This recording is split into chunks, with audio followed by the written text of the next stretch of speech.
¿Qué es lo que pasa con Nvidia? ¿Sí? Nvidia, que justamente ha presentado el balance y el mercado, si querés, las 7 magníficas, vamos a ver la pantalla.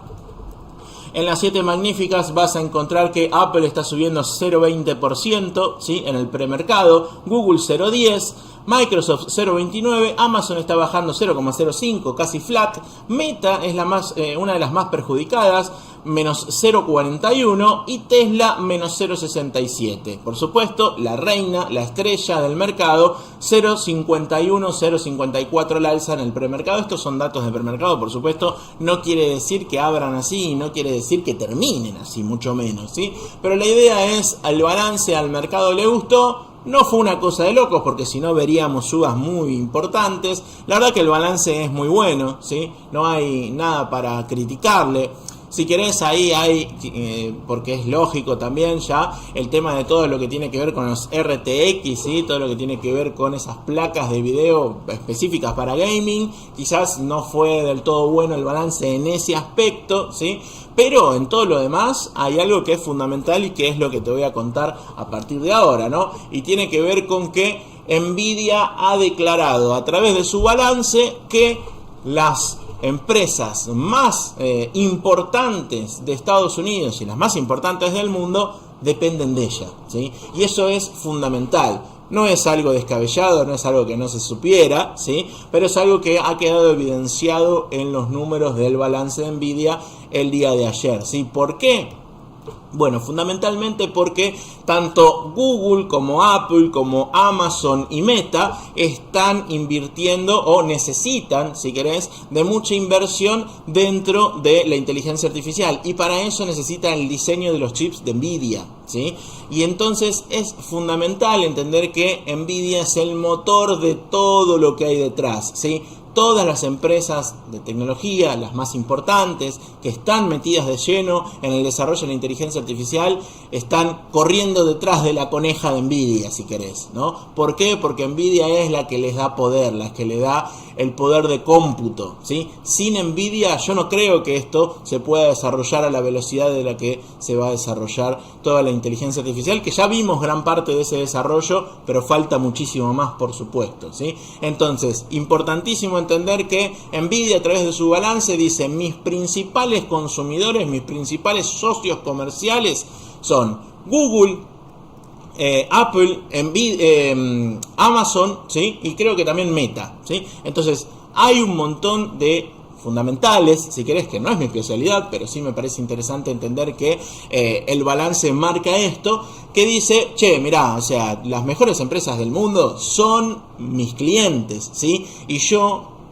las tengo de clientes justamente porque marco el ritmo de cuánto es que se acelera el avance en inteligencia artificial, ¿sí? Entonces, es como decir, no sé, en la revolución automotriz, ¿sí? Yo tengo los mejores motores que tienen el mejor ratio de consumo y durabilidad, por ejemplo, ¿no? Entonces, yo soy el que te va a proveer a vos Ford, a vos Chevrolet, a vos Toyota, a todo lo que ustedes quieran, ¿sí? Entonces, lo mismo pasa en Nvidia, ¿sí? Yo te doy la máquina, yo te doy la estructura para que vos puedas diseñar la inteligencia artificial que vos quieras. Pero para eso necesitas correrlo en algo, ¿sí? Correrlo en un chip, en un microprocesador de Nvidia, ¿sí? En una tarjeta de Nvidia. Entonces me parece importante entender que todo el cimiento de la inteligencia artificial está en Nvidia, ¿sí? Después podemos elegir Gemini, podemos elegir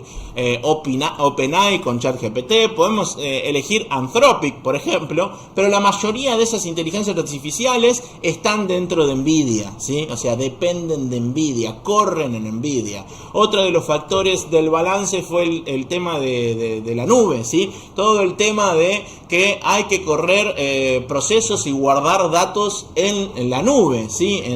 No físicamente, sino en algo que va a estar en internet, que es justamente, por ejemplo, no sé, cuando vos guardás tus fotos del celular en, no sé, en Drive o en el cloud de tu iPhone. Bueno, justamente todo eso está basado en los centros de data, ¿sí? Que son los data centers en inglés, que tiene Nvidia, porque tiene el poder de cómputo para hacerlo. Después, lógicamente, va a ser quien le dé ese poder de cómputo a el que diseñe el programa que vos vas a terminar utilizando, ¿sí? Entonces, de nuevo, la mejor analogía es el motor y la carrocería de los autos, y después está el diseñador, ¿sí? de esos autos, que lo va a hacer más o menos aerodinámico, por ejemplo. Pero el motor, para que corra, para que llegue a los 200, 300 kilómetros por hora, te lo va a dar Nvidia, ¿sí? Entonces, esa es la idea que estamos viendo.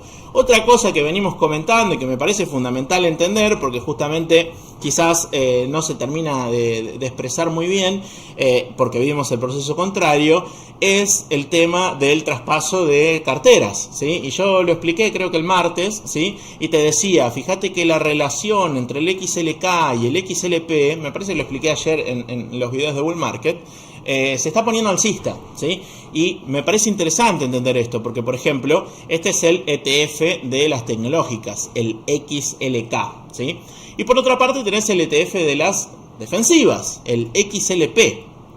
Y hacer un ratio de comparación tanto entre el XLK como el XLP te permite entender cuál es la rotación y en qué momento el mercado se pone en modo risk on y risk off, ¿sí? ¿Qué sería esto? Bueno, mayor o menor riesgo tolerado en los mercados, ¿sí? Y fíjate que desde octubre más o menos, ¿sí? Octubre, noviembre del año pasado, venimos en un modo risk off, ¿sí? Es decir, te convino mucho más estar comprado dentro de empresas defensivas que dentro de empresas tecnológicas. ¿Por qué? Porque vimos una fuerte caída tanto en las empresas de software como también alguna lateralización y posibles caídas en empresas del resto de sectores tecnológicos, ¿sí? Y vimos, ¿qué cosa? Una apreciación de aquellos valores más defensivos, entiéndase como consumo cíclico quizás, todo lo que tiene que ver con McDonald's, consumo defensivo como Coca-Cola, Pfizer, sectores mucho más tradicionales si querés, ¿no? Y menos de crecimiento. Bueno, justamente lo que estamos viendo ahora es quizás el puntapié inicial para cambiar esa tendencia. Fíjate que se está subiendo la ponderada de 21, ¿sí? Y esto me parece interesante porque si puede mantener quizás una tendencia alcista, al menos de corto plazo, podría llegar a ser interesante para justamente ver precios más altos de la tecnología y quizás, por supuesto, más bajos del defensivo, y que eso te marque un flujo de dinero que está yendo desde el sector defensivo al sector agresivo, ¿sí? Al sector de la tecnología, ¿sí?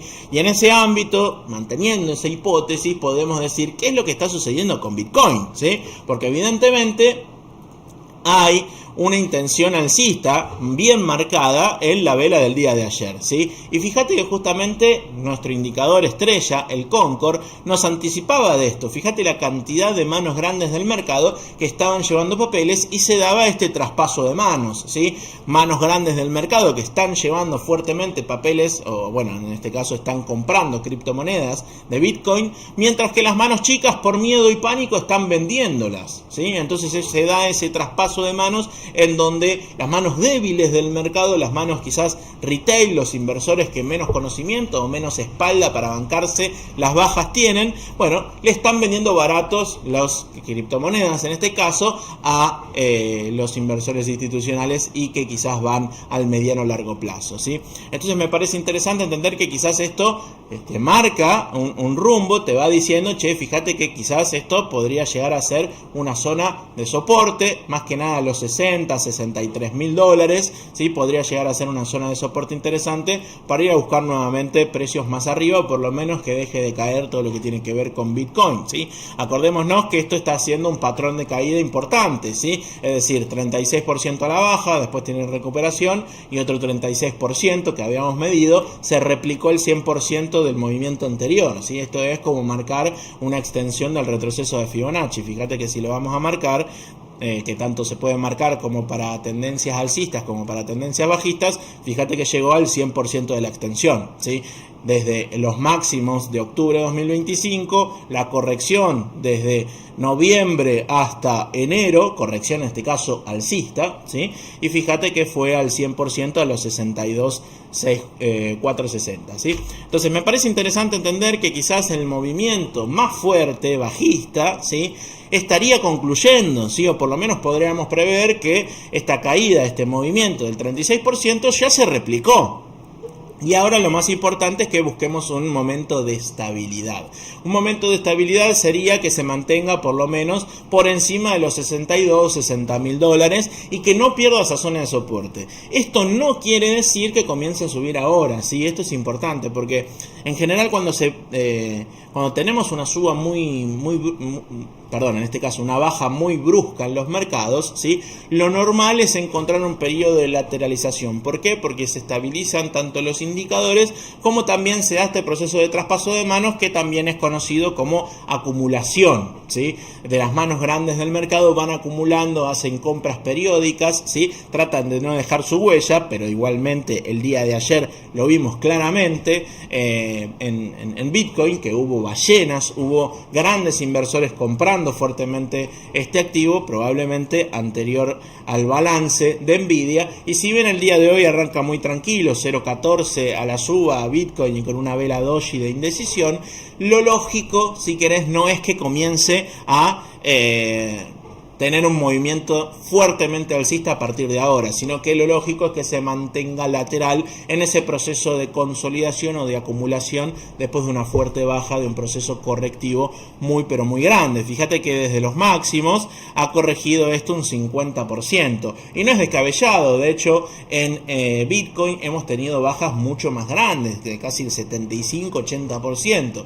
Entonces, bueno, una corrección sana del 50% podría llegar a ser interesante para después armar una lateralización y que a partir de ahí vayamos a tener una tendencia alcista de corto y mediano plazo, ¿sí? La tendencia alcista la encontramos en velas mensuales, ¿sí? Fíjate que Bitcoin tiene una tendencia alcista de largo plazo, esto es claro, ¿sí? Por supuesto, y de hecho está fundamentado en varias líneas de tendencia que podemos marcar y estamos justamente en esa zona de soporte, en una línea de tendencia, si querés, en gráfico mensual, ¿sí? Una trending line que te marca que la tendencia alcista de largo plazo sigue firme y que estaría pasando esta zona justamente por los 59.000, 60.000 dólares. Entonces, a mí estos precios entre 60.000 y 75.000 dólares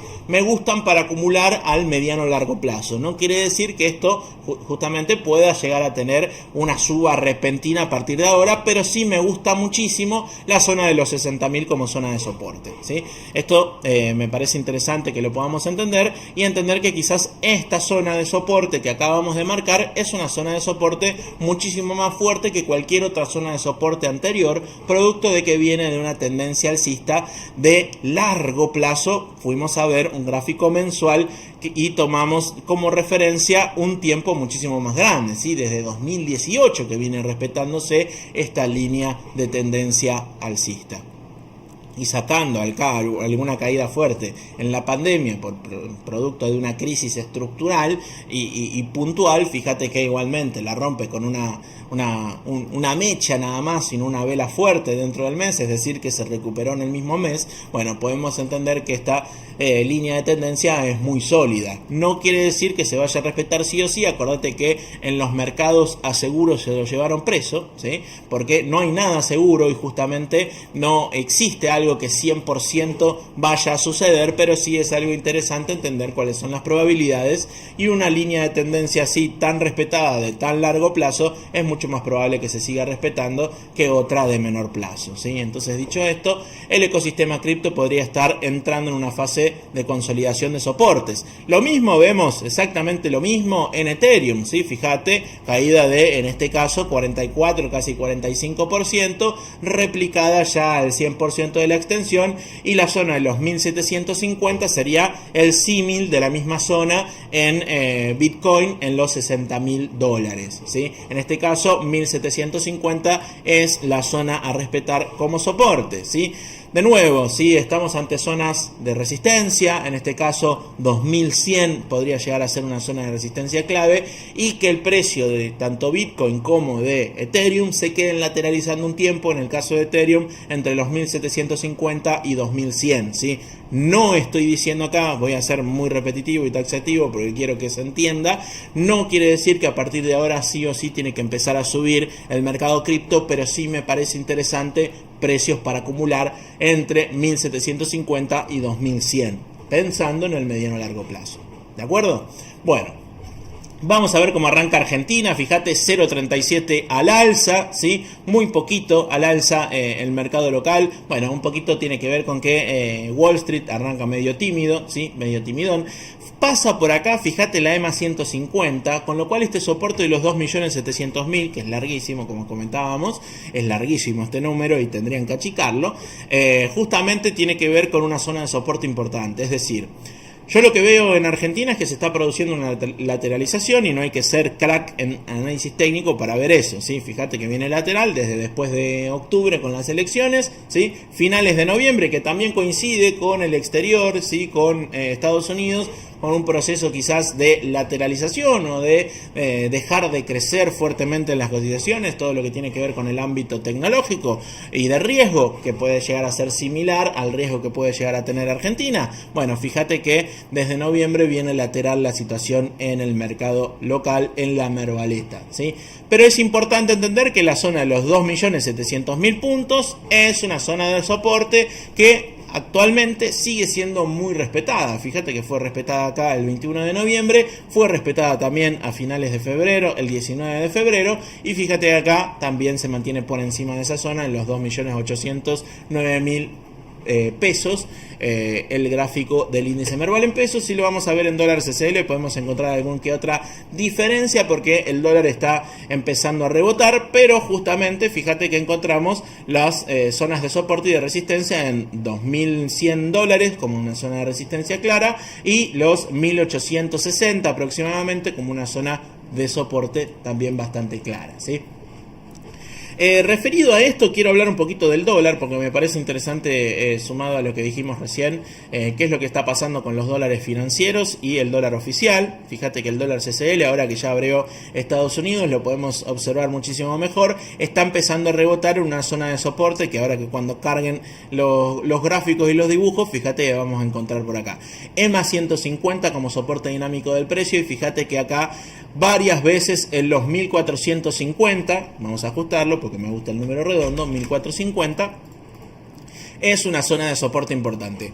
Con lo cual, dicho esto, no quiero decir que salgas a comprar dólares, pero sí me parece interesante entender que quizás si empieza a mejorar Estados Unidos, si empiezan a mejorar las empresas tecnológicas, puede llegar a tener un doble factor, ¿sí?, de subas. Por un lado, si compras CDR, si operás desde Argentina, y querés, por ejemplo, comprar Nvidia o comprar alguna empresa tecnológica, vas a estar adquiriendo un activo que podría ponerse alcista en Estados Unidos, pero que también, medido en dólares, ¿sí?, porque es un activo que está completamente dolarizado, porque estás invirtiendo en una empresa estadounidense, ¿sí?, podría llegar a subir producto del tipo de cambio, ¿sí? Quizás medido en pesos puede llegar a tener una diferencia incluso mayor por sobre la diferencia que haga tanto alcista o bajista en Estados Unidos, ¿sí? Entonces, al que le gusta tradear con el tema de los dólares financieros al comprar o vender CDRs, puede llegar a ser interesante entender que quizás el dólar CCL estaría encontrando un piso y ahora se prepara directamente para volver a la suba.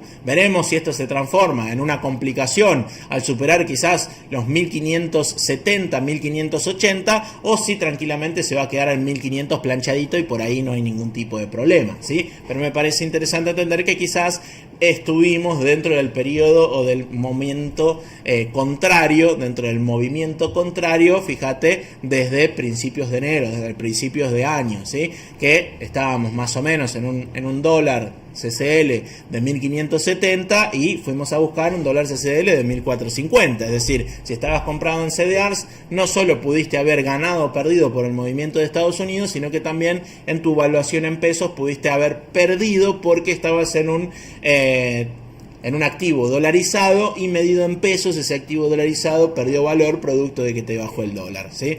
De nuevo, para el que quizás no se quiera hacer mucho lío, lo más lógico es medir todo en dólares y te olvidas del tema de si compraste con un CDR con un dólar barato o con un dólar caro, ¿sí? Medís en dólares y te olvidaste. Ahora, si querés ser mucho más puntilloso y más especulativo, ¿sí?, porque le agregás un grado más de especulación a la situación, bueno, podés ir a entender esta relación y qué es lo que sucede con los dólares financieros. Lo mismo estaría sucediendo con el dólar MEP. Fíjate, zona de soporte más o menos entre los los 1350 y 1380, ¿sí? Y estaría rebotando en esa zona. Asoma por ahí la simple de 200, con lo cual no me parecería extraño ir a tener un dólar MEP más cercano a los 1500, 1550 que a los 1300, ¿sí?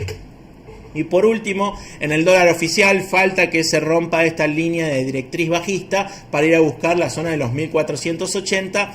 Y esto lo quiero anclar con algo que me parece interesante, que no es de mi autoría, pero me parece interesante la idea, que tiene que ver con que quizás para que el campo le sea del todo rentable liquidar las exportaciones, bueno, necesitarían un dólar un poquito más alto, ¿sí? Entonces, bueno, quizás se busque desde el punto de vista del Banco Central, bueno, iniciar quizás un proceso de recompra más agresivo para que el tipo de cambio vaya subiendo lentamente y que se encuentre en un punto, si querés, de equilibrio muchísimo más interesante para que el campo se anime a seguir liquidando la cosecha.